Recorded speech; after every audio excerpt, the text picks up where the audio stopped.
Welcome to Showing Up Anyway, the podcast for people who are not perfect. On this show, we talk about intuitive eating, fitness without obsession, and healing your relationship with food and your body. Hi, everyone. Welcome back to episode 4. Look who showed up.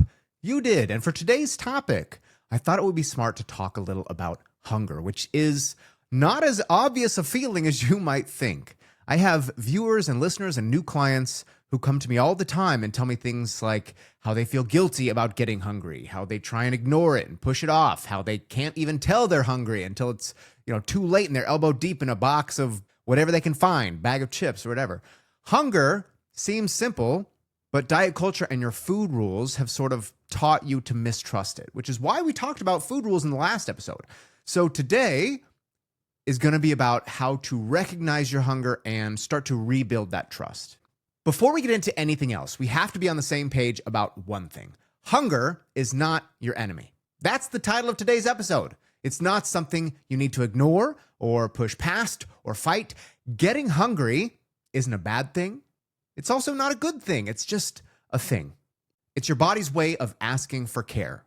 When you get tired, you go sleep, right? That's what you need. When you're thirsty, you go drink. When you're hungry, you also need to eat in the same way. It's just that one big problem is that a lot of us eat when we're not hungry too, but we'll talk about that later. So hunger is not the enemy, but it is something that you need to be aware of. Think about it like the gas light in your car, right? If you're low on fuel, the little light comes on. That's an indicator that you need to get gas soon. But what happens if you try and ignore that light? You're going to run out of gas, right? What happens if you try to keep driving? Or you try and tell yourself that what you really need isn't gas, it's actually to put air in your tires. It's not going to work out for you very well, is it? And if I can use that gas analogy just one more time, have you ever judged yourself for filling up your gas tank? You haven't, right? Well, don't judge yourself for needing to eat either. Use those hunger cues as information and not as ammunition later to use against yourself. Healing your relationship with hunger starts by seeing it as an ally and not an enemy. We can agree that hunger is instinctive, right? It's natural. You were born with the ability to feel hunger. Babies cry when they need food, right? That sense just doesn't disappear when you get older. It's just that oftentimes we're taught we have to fight it, to suppress it. Hunger is framed as something we need to try and trick or ignore. I'm sure you've been told if you're hungry, you should drink water, you should chew gum to try and trick your brain into thinking it's full. You've probably been praised before for ignoring it, skipping breakfast and instead of eating to fuel your body, just drinking coffee to hold you over. A lot of us fear hunger because we associate it with losing control. This is especially true for people with a history of disordered eating or chronic dieting. They think eating equals weight gain. Eating means losing control. It doesn't. Eating and overeating are not the same thing. And if you have a problem with overeating, it's oftentimes, ironically, because you waited too long to eat. Hunger has become moralized because society is obsessed with glorifying thinness. Good people have discipline. Bad people give in, right? That's what we're told.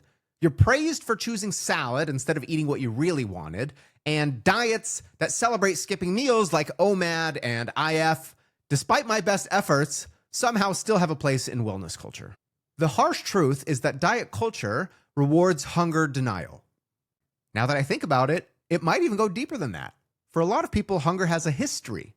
If you've ever lived with food insecurity, hunger might feel traumatic. If you grew up in a home with chronic dieting, hunger might feel dangerous. If you had to earn meals when you were younger, hunger might feel like a punishment or a weakness. If you've ever been praised for willpower, hunger might feel like a failure. These completely valid fears get internalized and we start to believe that hunger makes us weak, and so we disconnect from it to feel safe or feel good. But hunger is a feature, not a bug. It's not something you have to outsmart. It's something you need to listen to. It's a daily invitation to care for yourself, and I encourage you to look at it that way. That said, everyone experiences hunger a little bit differently. How do you know you're hungry? Tummy growls, right? Yeah, that's everyone's answer. But that's only one way. How about when you're hangry, irritated easily? If you feel an energy drop midday and feel like a nap, might be a hunger cue. Lightheadedness, brain fog, dizziness, nausea, shakiness. I feel like I'm reading the side effects on a pill bottle. Difficulty concentrating can also be a sign of hunger. You start thinking about food more than normal. And because hunger cues can be so complex and be hard to recognize, we can't talk about hunger without also talking about self-care. If you don't know that your energy drop at 2 p.m. is because you're hungry or because you slept for 4 hours last night, might be time to look at how much you're prioritizing your sleep. Understanding and prioritizing your body's needs really strengthens your hunger awareness. If you sleep enough each night, you can confidently say that your need for a nap in the afternoon is not because you're tired, it's actually because it's a hunger cue. If you manage your stress well, you can confidently say that you're not just stress eating, you're actually hungry. And if you set proper boundaries, then you can confidently say that you're eating because you're hungry and not just because someone made you angry or upset that day. But obviously, the opposite is true too, right? Not prioritizing your basic needs and self-care is going to make recognizing your body's natural hunger cues that much harder.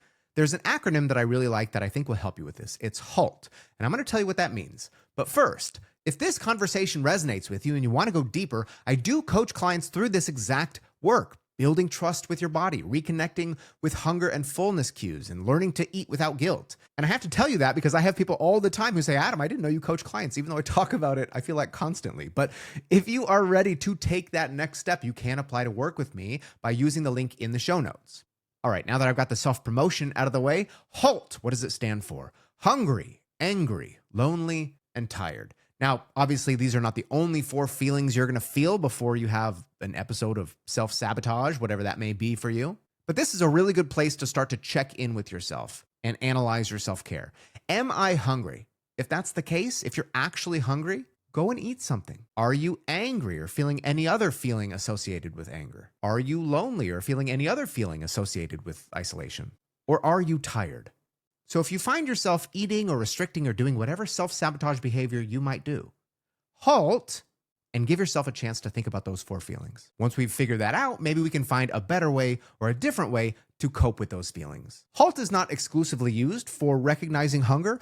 I like it more as a way to figure out your body's needs in a time where maybe you feel disconnected. Now, going back to hunger, if you've ignored your body's signals for years, it can be hard to feel those again. Sometimes you might not feel that growling in your tummy until you're absolutely starving. But I hope that now that we've brought some attention to them, you can start to look a little closer and say, okay, wow, I always get nauseous in the morning before breakfast. Now I'm going to try and eat something light and see if that helps. Because maybe it's a hunger cue. Or maybe I don't need that second energy drink at 3 p.m. I need to have a snack. Because it's not your job to fight hunger. It's your job to respond to it. Sometimes you only realize you are hungry after you eat. Now I want to introduce you to maybe the most powerful thing you'll ever use in reconnecting with your body. This is the hunger scale. The hunger scale goes from 0 to 10, and it's really separated into 3 different parts. 0, 1, and 2 is your overly hungry range, okay? This is where you're starving, you're shaky, you're dizzy. Then you have your normal eating range, which is 3 through 7. Okay, 3 and 4 might be a polite hunger, just hungry enough to eat. 5 would be neutral. 6 and 7, that's like a comfortable place to stop. Maybe you're satisfied there, comfortably full. Then you have your overly full range, 8, 9, and 10. This is where you're very full, stuffed. Maybe you need to unbutton your pants or take off your belt. Ideally, I want you to start eating when you're about a 3 or a 4 and stop when you're about a 6 or a 7. You start eating, let's say, at a 4, you eat until about a 6, and then you stop eating and you wait until your hunger diminishes until you're about a 3 or a 4 again. If you wait much longer than that, you wait until you're a 2 or a 1 or a 0. Then what's going to happen? You're probably going to overeat until you're an 8, 9, or a 10. And then the cycle of binge and restrict starts. You skip your next meal because you're extra full, and then all of a sudden you're at a 0, 1, or a 2 again. And it's hard to get out of that cycle. So before you eat, check in with yourself often and figure out where on that scale you are. The problem is that a lot of people don't know when to stop eating. I started with a brand new client this week, and we talked about this, and they told me, wow, I have been eating until I've been uncomfortably full every meal. And part of that has to do with some of the food rules that we talked about last week, needing to finish the plate. But another part of it is that they were just never taught when they should stop eating. Now, I do want to say that the hunger scale is not about perfection, okay? It is a learning tool. It's not a pass or fail test. Part of this is going to be assessing how you feel, right? And then the other part of this is going to be having to reassess how you felt. There's going to be times where you thought you were a 2, but you were actually at a 4. And other times where you thought you were a 3, but you were actually at a 5. And this is going to change on a day-to-day basis because there's a lot of factors that go into how hungry you are that day. You can't just separate your hunger from the rest of your needs. It doesn't happen in a vacuum. You're not going to be hungry at 12:30 every day like clockwork. Things like sleep, hydration, emotional support, they're all going to go into your appetite. But how often do we find ourselves eating lunch at 12:30 every day? Now, if you have a job and that's your break time and that's the only time you can eat, that's a little bit different. But if you have some flexibility there, listen to your body.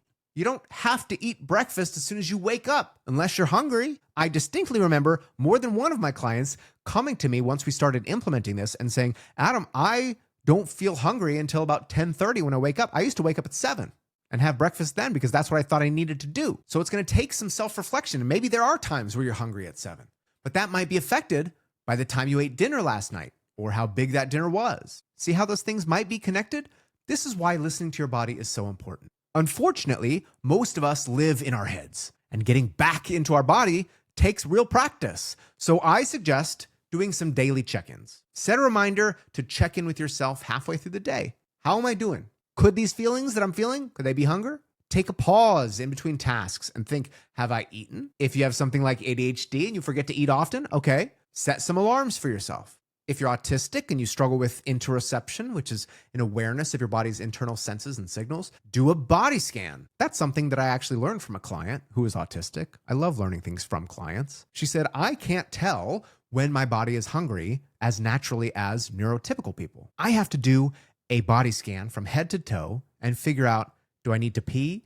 Am I in danger? Or do I need to eat, or is it something else? And there was some real effort in having to figure out whether she was hungry or not. And so using some of these tools I've presented you today, and some of the tools she already had that we learned together, she was able to get much better in touch with her body. Now, I will say that hunger is a very personal, subjective feeling. Don't let anyone tell you that you're not hungry. They don't know. Don't let anyone shame you for needing to eat. Not your parents, not your boss, not your partner, not your friends. You don't have to justify being hungry. You're allowed to eat when you feel that way. Just try to listen to your fullness as well, and we will talk about how to do that in a future episode. But for now, recognizing that giving yourself unconditional permission to eat when you're hungry is healing. When you can stop using food as a reward or a punishment, it just becomes nourishment. Honoring your hunger is a powerful act of respect and self-care.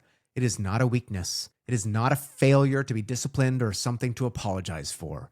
The people who told you that you needed to fight your body were wrong. You are worthy of nourishment. Don't try and control your hunger. Instead, trust it. Thank you for tuning in to this episode of Showing Up Anyway. You can find it for free on Spotify or wherever you get your podcasts. And wherever you're listening, if you like the show, I'd love it if you gave me a 5-star review because that does help other people find the show. And hopefully it'll help change their life just like you're looking to change yours. If you're listening on Spotify, though, you can follow me and tap the bell icon so you get notifications when new episodes come out. I'm Coach Adam. Remember, when things get challenging, keep showing up